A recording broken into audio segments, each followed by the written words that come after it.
Hello, welcome. Now, today I want to ask you something that is very, very strange. Now, let's assume I have a very big stone, okay?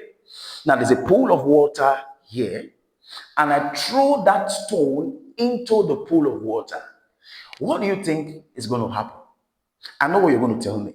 You're going to say, Tuto Frank, definitely the stone is going to sink into the water. And the reason you're going to give me definitely is that the stone, being a solid, is denser than the water being a liquid. So the stone definitely is going to sink. Okay? Now, before you give me that answer, I have another question for you.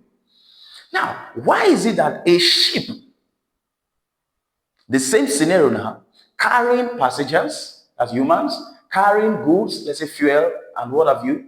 Now, why is it that that same ship does not sink into the water? Now, of course, the difference is so clear. A ship is definitely larger than a stone, much more denser than a stone. But why is it that the stone is going to sink and the ship is going to float? Think about that for a second. Why? Now, let me give you another analogy.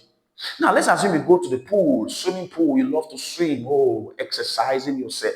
Okay? Now, why is it that if you enter into the pool, the swimming pool, why is it that your body feels lighter? You can easily move your arms, move your legs in the pool. Your body appears to be lighter. But immediately you come out of the water, that lightness disappears. Do you know why? Think about that. Now, the reason is what I want to tell you today. You see, water is actually helping us. In all of this analogy, we are actually receiving help from water. And the name of that help that water offers us is what I want to teach you today in physics. It is called Archimedes principle. Archimedes principle. So please, if you are preparing for SSC, you are preparing for JAM, please take this teaching very, very seriously. And let's look at this. It says, Archimedes' principle states that when a body is immersed completely or partially in a liquid, let's say water as an example, it experiences an upthrust. Upthrust, okay? An upthrust simply means apparent loss of weight. So if a body is immersed in water completely or partially, there's an upthrust. Loss of weight. That means the weight in air and the weight in water is not going to be the same. Then there's going to be a loss of weight, and that loss of weight is what we call upthrust, okay, which is equal to the weight of the fluid displaced by the object or the body. So the upthrust it experiences is equal to the weight of the fluid the body is going to what? Displace. Please take note of this principle. Is very, very, very important. Now, mathematically, upthrust is calculated as rho Vg, okay? Where your rho is your density, V is your volume, and G is your what? Gravity. So if I know the density, I know the volume, I know the gravity. If I multiply them, it gives me the what? Upthrust. Now, before we move on, there are three cases I want you to know about upthrust. If you are paying for an exam, please take note of these three cases. Case one, if upthrust is equal to the weight, that means if the apparent loss of weight, which is equal to the weight of the fluid displaced, if it is equal to the weight of the object or the body, it simply means that the body or the object is going to stay suspended on the water. But if the upthrust is less than the weight of the body, it means that the object is going to what? Sink. All right. Then the third case, if the upthrust is greater than the weight of the body, it means that the body is going to what? Float. So back to the example I gave you. So the first instance I gave, I said the stone is going to sink. Why is the stone going to sink? Because of case two.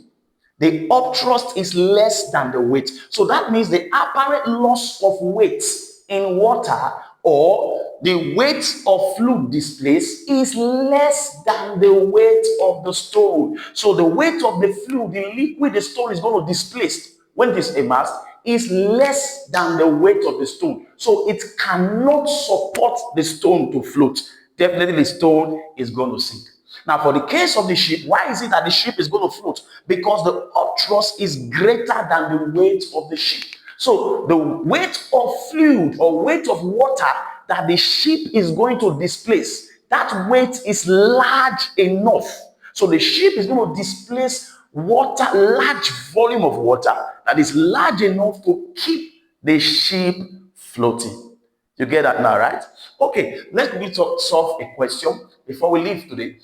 Question 1, it says a stone 250 Newton displaces 0.02 meter cube of water when fully immersed. Calculate the up thrust. Okay, now first thing first, we bring out your parameters.